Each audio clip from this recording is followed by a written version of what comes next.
అమరావతిపై శ్వేతపత్రం విడుదల చేశారు ఏపీ సీఎం చంద్రబాబు నాయుడు. ఎన్ని సమస్యలు ఎదురైనా ఖజానా ఖాళీగా ఉన్న అన్నింటినీ పరిష్కరించుకుని ముందుకు వెళ్తామన్నారు. అమరావతి ప్రస్తుత పరిస్థితి చూస్తే ఎంతో బాధ కలుగుతోందని, రాజధాని ద్వారా సంపద సృష్టించేందుకు అన్ని ప్రయత్నాలు చేస్తానన్నారు.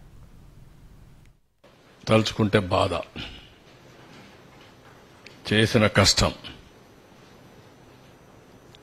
టోటల్గా వృధా అయ్యే పరిస్థితి వచ్చింది.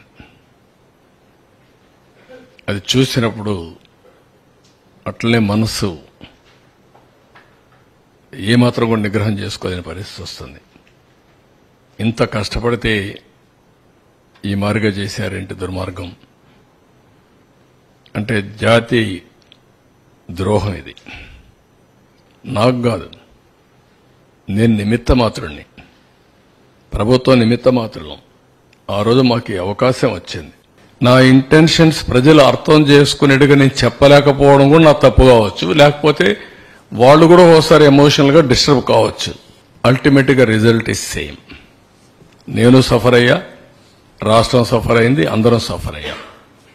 హైదరాబాద్ కూడా మీరు ఒకసారి చూస్తే, నేను ఆ రోజు 2004లో కానీ హైదరాబాద్లో కానీ కంటిన్యూ అయింటే ఇంకొక లెవెల్కి వెళ్ళిపోయింది. అది మళ్ళా 10 ఏళ్లు పట్టింది.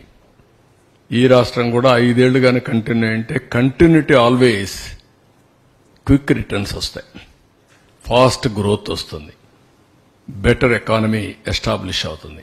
వదిలిపెట్టలేం కదా ఏది కానీ.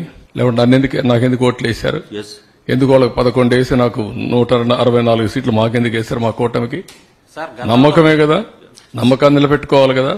కష్టాలున్నాయి, నష్టాలున్నాయి, ఇబ్బందులున్నాయి, but I have to fight. ఒక్క 8,000 ఎకరాలు, ఎకరా 20 కోట్ల రూపాయలు చేసిందనుకోండి ఇప్పటికి 10 ఏళ్లలో. What is the income? 1,60,000 కోట్లు. ఒక్క 8,000 ఎకరాలు ప్రభుత్వ భూమి మాత్రమే 20 కోట్లకు మనం అమ్ముకోనంటే, ఈ విధంగా ప్రతి ఒక్కరికి వాల్యుయేషన్ పెరిగిపోతుంది, సంపద సృష్టించబడేది.